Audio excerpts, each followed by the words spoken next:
The Signal Oil program, The Whistler.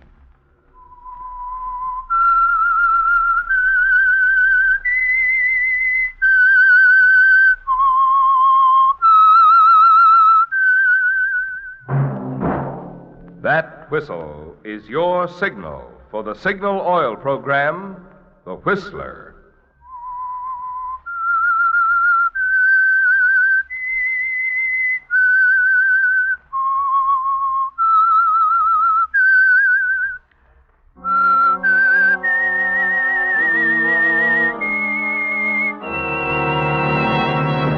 I am the Whistler, and I know many things, for I walk by night.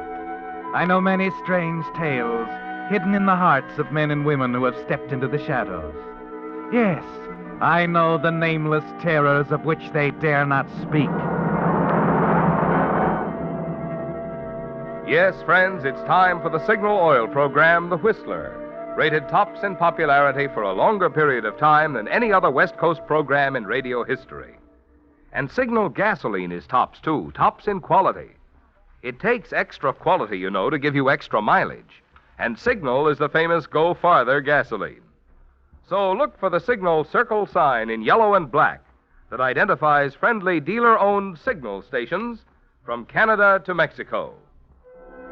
And now the Whistler's strange story, The Dark Room.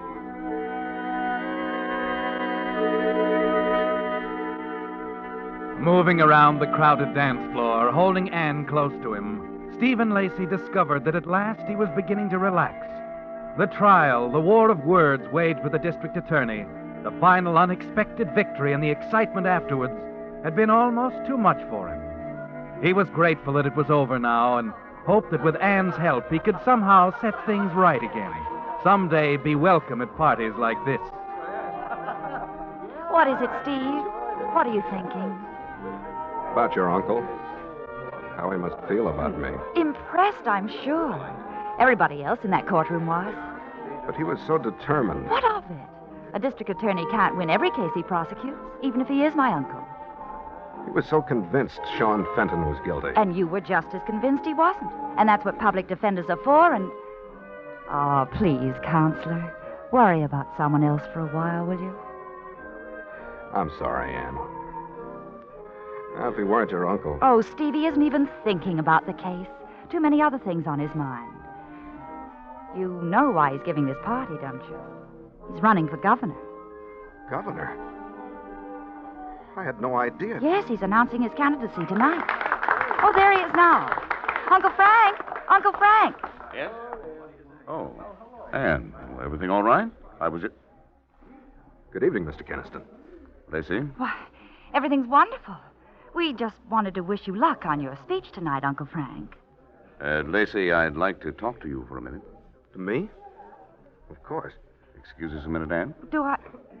Oh, all right. Please don't be too long. We'll go out on the terrace. Won't be interrupted. Nice night. Yeah. I'm sorry about today, Mr. Keniston. But I argued that case the way I saw it. And very neatly, too. I think you proved to the jury that Sean Fenton was quite innocent. You mean I didn't prove it to you? Yes, you did. Oh. Then that's what you want to tell me, that it's all over. No, Lacey. It's just beginning. I'm far from through with Sean Fenton. What? Lacey, you're new to this business. I don't think you've learned that there's often more to a case than just what's being presented. I don't follow you. Fenton has a past record. Served time twice for embezzlement and I know forgery. all about that, but it's a past record. You proved he was clean on this last count. But I know the man's a menace to society, and I'm going to put him behind bars. I see. Matter of fact, I got an anonymous call tonight. Somebody who suggested that we look up a man in Seattle. A fellow named Josh Hogue. What about him? Well, Hogue wants to talk for some reason. Tell us some things we ought to know about Sean Fenton. Some things that might prove a lot more important than a forgery charge. Mr. Keniston, are you telling me you'd put any stock in an anonymous telephone call? Well, I'm telling you things I think you ought to know for your own good and my niece's.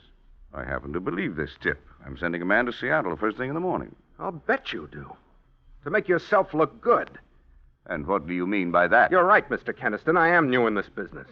But not so new that I can't smell cheap publicity for a political campaign. Why, you ungrateful. Must have been a big disappointment.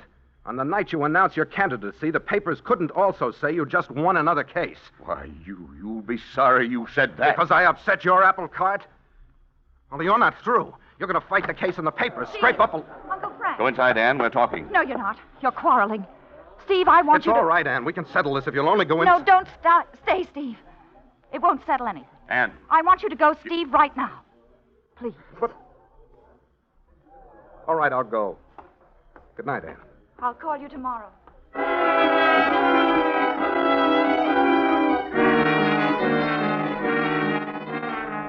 You're trembling as you grab up your coat and leave the house, aren't you, Steve?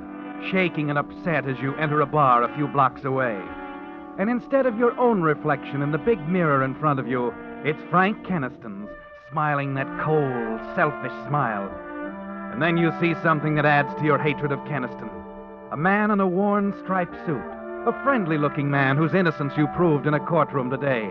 He hurries forward instantly to clasp your hand. Mr. Lacey, Counselor, I was hoping you'd stop by. Buy you a drink, huh? Buy you a drink? No, thanks, Sean. I've had a drink. Oh, what's doing? What's doing? You should ask that, Counselor? I'm celebrating. See, the table there? I've got friends, Sure you have. Come on, meet them. No, another time. No, not another time, Counselor. Now, when the mood is right, huh? When you've just won. I'm not at all sure I have one. Huh? We satisfied a jury today, Sean.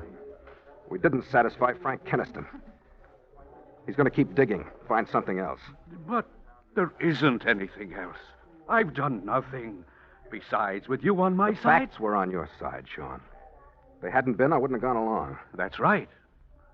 He's just got it in for me, Counselor, like always. Sean, how's Josh Hogue? Who? You've some friends in Seattle, haven't you? Seattle? No. What are you getting at, Counselor? I've never been in Seattle. So I knew it. He's trying to dig up something on you to help his campaign. Forget it, Counselor. I'd like to I'm get not back afraid. there and really now, wait show a him. minute, Counselor. You can't go anywhere like this. Whatever it is, stop it. Put it out of your mind. It's not so easy. Keniston claims he got a phone tip from someone in Seattle tonight. He's threatening to use it against you. But the case is over. He can. Oh, look, Counselor, there's no need to worry. Let's forget it. Come on now, stay with me. Meet my friends, huh? I don't Let know. me buy you that drink, huh? My privilege. And we'll talk about other things. Bartender, Dave. Yeah. Fix the drinks, huh? Drinks for everyone.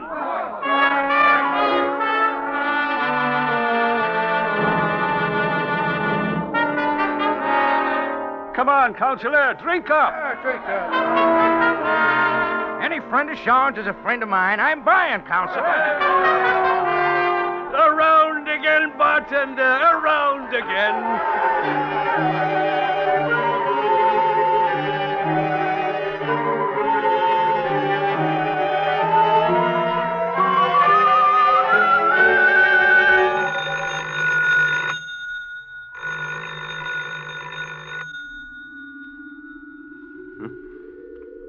Oh.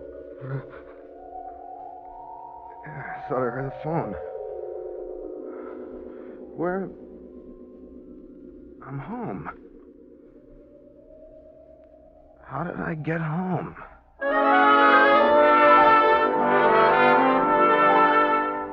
Yes, Steve. You sink back, surprised to find yourself lying half-dressed in your own bed. For a few moments, you stare up at the ceiling, unable to remember anything. Then, as you doze off, you have a vague impression of walking into a darkened room, of sharp words, a struggle. Who was it? But before you can remember anything more... Oh, the phone again. You get to your feet, walk painfully across the room to the phone, catching a glimpse of yourself in the mirror. There's a cut over one eye and a red welt across the back of one hand. Yes. Steve, it's Anne. I've been trying to get you. Ann? I've got to see you right away. Steve, they found Uncle Frank Found him. in his study this morning. He was murdered sometime around 3 o'clock.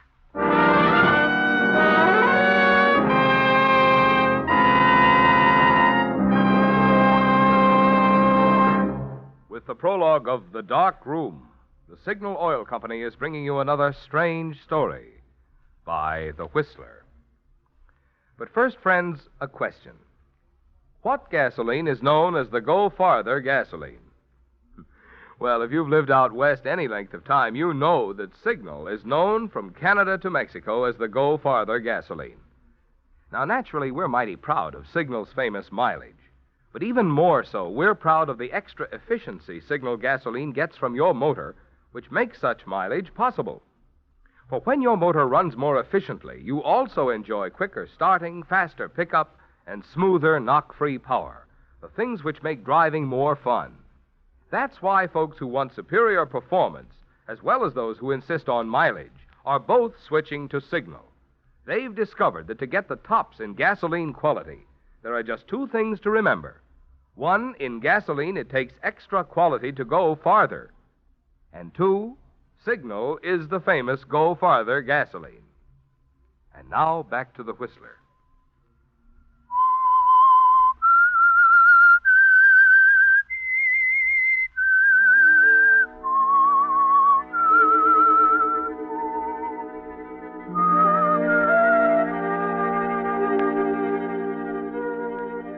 It's coming back to you, isn't it, Steve? As you stand at the telephone there, listening to Ann. You remember the quarrel with District Attorney Frank Keniston, the party with Sean and his friends, then awakening in your own room. And suddenly the terrible nightmare returns. Again you recall walking into that darkened room, and now it seems to be Frank Keniston's study and the man with whom you struggled. Steve! Steve, what's wrong, Steve? You hang up on Ann, abruptly, afraid to talk to her, to see her until you find out for sure. You do your best, taking care of your cut face, the bruised hand, then dress and go downstairs to talk with Mrs. Everett, the apartment house manager. There are a few things you must know, Steve, answers you might have to have for the police. Why, yes, I heard you come in, Mr. Lacey, a little after midnight. Midnight. You're sure of the time? Oh, quite sure. You see, I'd been to a bar. Oh, I knew that, Mr. Lacey. You were not exactly quiet coming Well, in. I'm sorry.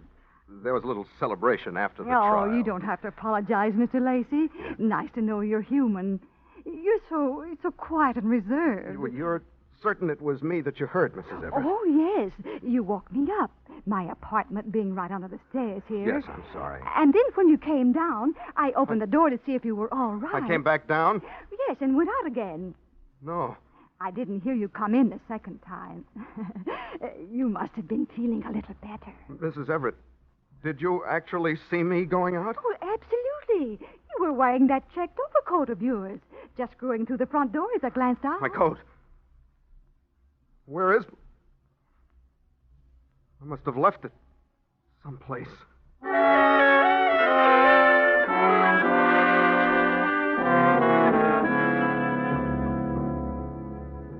Sorry, Mr. Lacey, your coat's just not here. Like I said, I'm pretty sure you were wearing it when you left.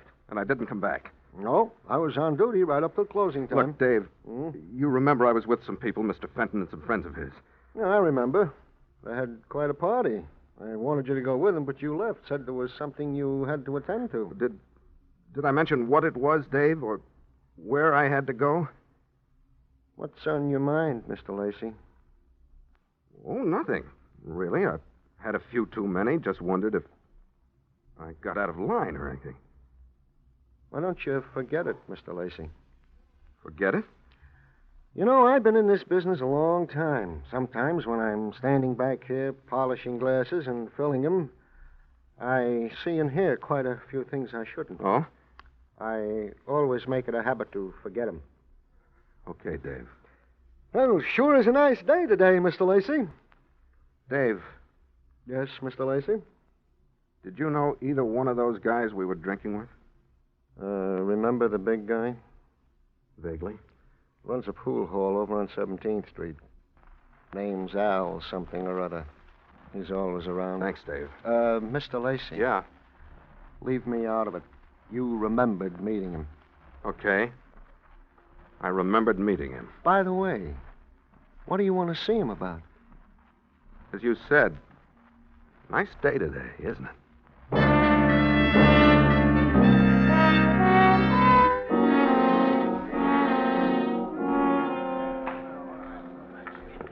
want to rack up, buddy? No, thanks. Al around? You got business with him? Yeah, we're old friends. You see him around? That's him. Back there, isn't it? Last table? Yeah. Al, somebody wants to see you. Send it back. Go ahead, buddy.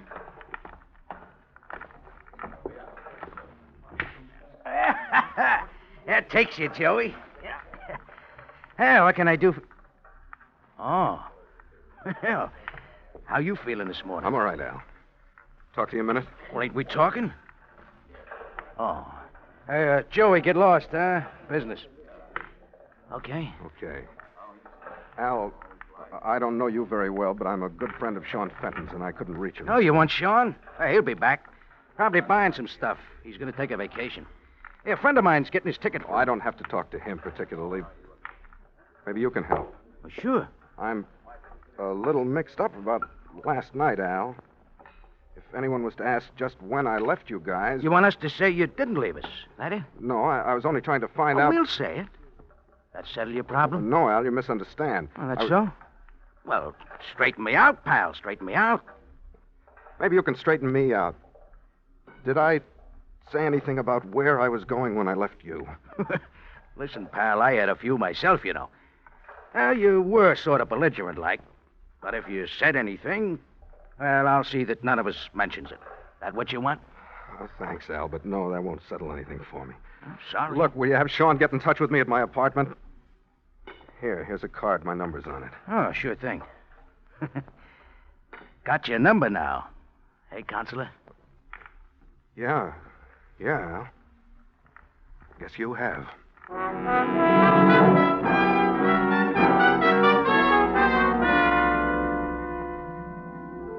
You find your overcoat, Mr. Lacey? No, Mrs. Everett. Sorry to trouble you again, but... Well, now I've misplaced my keys. Or left them in the apartment. Locked out, Mr. Lacey. Well, this is your day. I'll get you another one. Thanks. Anybody around asking for me? Your young lady called. Oh? Seemed awfully upset. There you are. She tried your number, then she rang me. She wanted you to call her back as soon as you got in. Yeah, well, thanks, I will. Say, is she related to the attorney Kinston? You know, the one Yes, who was... that's his niece. Oh, poor thing. And no wonder. I was just reading about it. Horrible, the things that happened Well, to these thanks for girls. the key, Mrs. Everett. I'll return it as soon as I find mine. Oh, and one more thing. I almost forgot. A package came for you. Package? Yes, it's right here. You know, come to think of it, perhaps this is your overcoat. Someone could have found it and held it. It's probably a suit I ordered. Mrs. Everett, do you mind if I use your phone a moment? Oh, not at all. Go right ahead. If you'll excuse me, I left my eye in the Yes, car. of course. Thank you.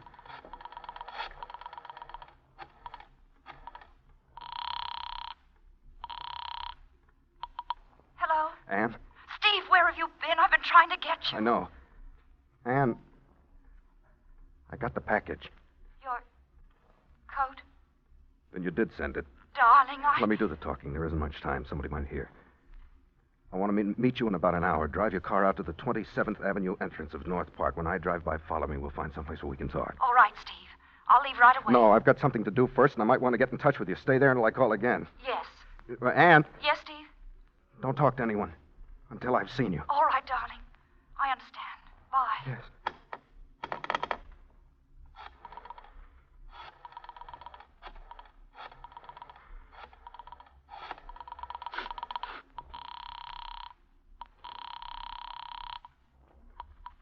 Fairview Hotel. Has Sean Fenton come in yet?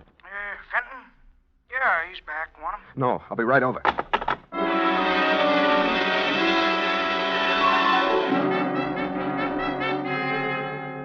Wait a minute, Counselor. I don't think I get you right. I'd do anything to help I want a you, passport, Sean. Personal papers. Anything I might need. But you asking me to do a forgery job? That's what I'm asking. But I... Oh. I get it. Huh? You're not sure about me. You're putting me to the test, eh? Well, you've got nothing to worry about. No. No more of that for me. Sean. No, I won't go back on my word to you, Counselor. You're talking to an honest man. Sean. Yes, This isn't anything like that. This has to be done. I'm in a jam. You, Counselor. I read in the papers. Never mind what you read in the papers. I need those passports. You once told me, Counselor, it does no good to I'll run. decide the points of law. Will you do what I ask? All right, Counselor. I'll get a name from the old death notices at the library. You'll need some photographs. All right, I'll get them. Old prints, not too clear. Okay. Not a word to anybody, Sean. Would I dare say anything? No. When can you have the passports ready? Tonight, 10 o'clock meeting. All right, I'll call you. Oh, one more thing. What? Where are you going on this trip? South America. There's a boat leaving at midnight. It's a bad idea, Counselor. Bad idea. But I'll do it for you.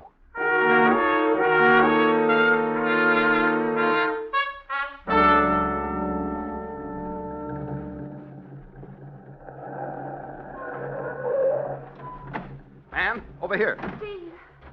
Oh. Get in. We're driving. Oh, Steve. The coat. What about it? It was in the study, right close to... Did you discover the body? No, one of the servants. They notified me. They hadn't seen the coat. I got it out of the room and hid it. Anne. Steve, I've got to know, did you... I don't remember anything. I did threaten to go back. You found my coat. What other answer is there? Oh, Steve, what are we going to do? We're not going to do anything. I'm going to take you back to your car, and you're going to forget this. Forget me. Forget it ever happened. I can't, Steve. You know that. I can't. It's bad enough that I'm in it. I can't let you. Oh, Steve. Steve, darling.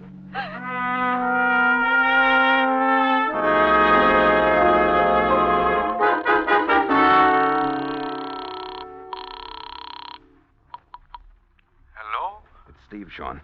Oh, yes, Counselor. The passports.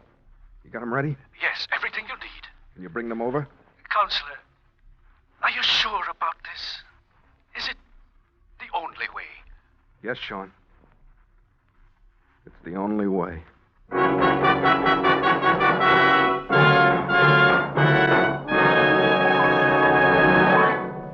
The Whistler will return in just a moment with a strange ending to tonight's story. Meantime, here's another reminder about the free safety service which signal dealers are featuring this month.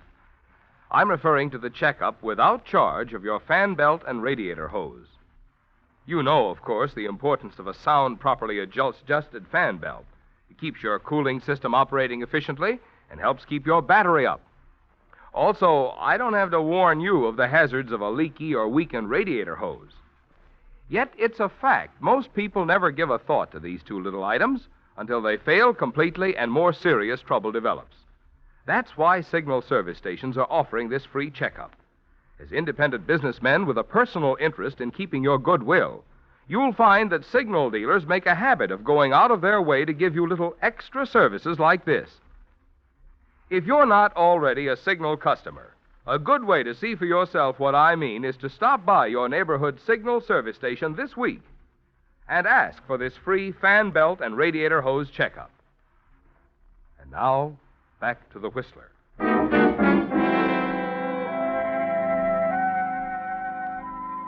It's over now, isn't it, Steve? The wondering, the waiting, the agony of doubt that began with that nightmare of a struggle in a darkened room. You're certain now that you did go back and kill the district attorney, Frank Keniston. And though you've advised 100 clients against it, running away seems to be the only answer. Then as you wait for Sean Fenton to bring your forged passports, another terrible thought strikes you.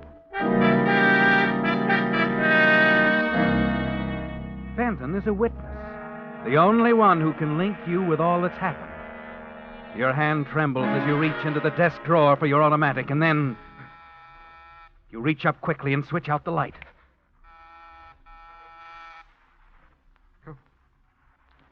Come in.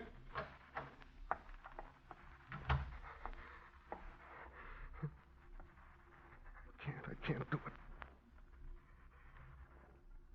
All right, Sean, you can put the passports on the table there. It isn't Sean, Steve. Anne! You little fool. Steve, since this afternoon I've been thinking. It isn't right. I know what couldn't I'm let doing, Anne. Believe me, I know what I'm doing. Do you? You've got to get out of here. Someone's coming. You're running away, aren't you, Steve? Your suitcase is all packed. Your overcoat on the chair. Anne, you've got to get... Steve, someone... Wait a minute. Who is it? It's me, Counselor. Open up. Sean Fenton. Yes. Just stay where you are. Forget anything you might hear. All right, Sean. Okay, Counselor. I don't like this coming around. Who's this? Never mind if you got the passports. The passports, Counselor? Well, Look, I tell you, she's all right. Where are the papers? I've got them here. They're pretty good. All right, let me see them under the light. Move my overcoat. Bring up that chair. All right, Counselor. What? Sean. What's the matter? I said to move my coat. Yeah. I'll move it. What? Wait. My keys. My missing keys. They fell out of the pocket.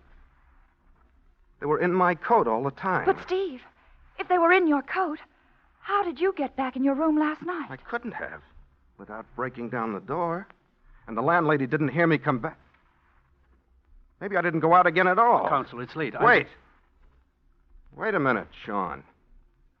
Yes, Counselor? Where did you go after I left you last night? Why, I was with I mean, Al. after you left Al. Steve, do you think... You came here, Sean. Followed me home. You knocked me out and took my overcoat. It was you the landlady saw going out the door, not me. But would I steal your coat? Yes, you would. If you wanted to frame me. You knew I'd argued with Keniston. It was a perfect setup for a frame, wasn't it? You purposely left my coat in Keniston's study when you went back there to kill him. Steve! No, Counselor, you got me wrong. You won my case for me. I had no reason. You had every reason. That phone call from Seattle about Josh Hogue, it meant something, didn't it?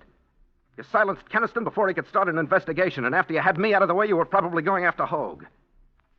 What was it up there in Seattle, Sean? Another murder? No, I don't know anything about this Hogue.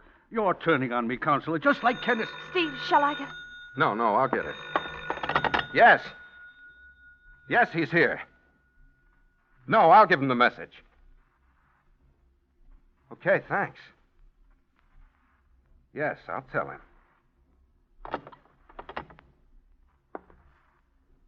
That was your friend, Al, Sean.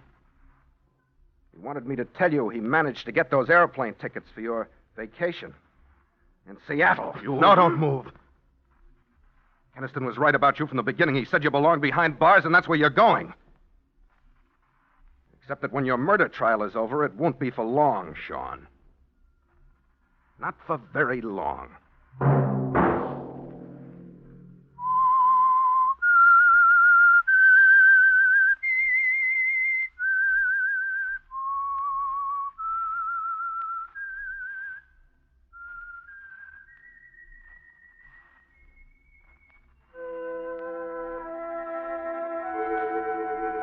Let that whistle be your signal for the Signal Oil program, The Whistler, each Wednesday night at the same time, brought to you by the Signal Oil Company, marketers of Signal gasoline and motor oil and fine quality automotive accessories.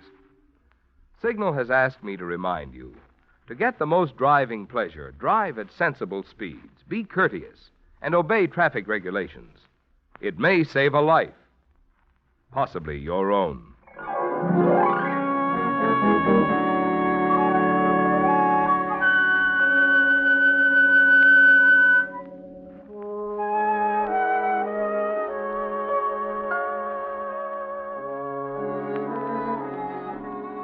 Featured in tonight's story were Elliot Lewis and Francis Robinson. The Whistler was produced by George W. Allen with story by Joel Malone and music by Wilbur Hatch, and was transmitted to our troops overseas by the Armed Forces Radio Service. Next Wednesday, for a full hour of mystery over most of these stations, tune in a half hour earlier. Enjoy The Saint as well as The Whistler. This is Marvin Miller speaking.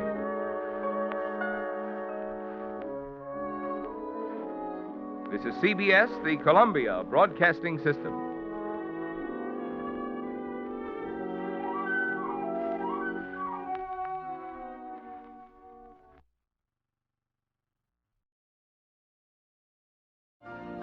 You've been listening to the OTR Gold Network. Find more classic radio at otrgold.com.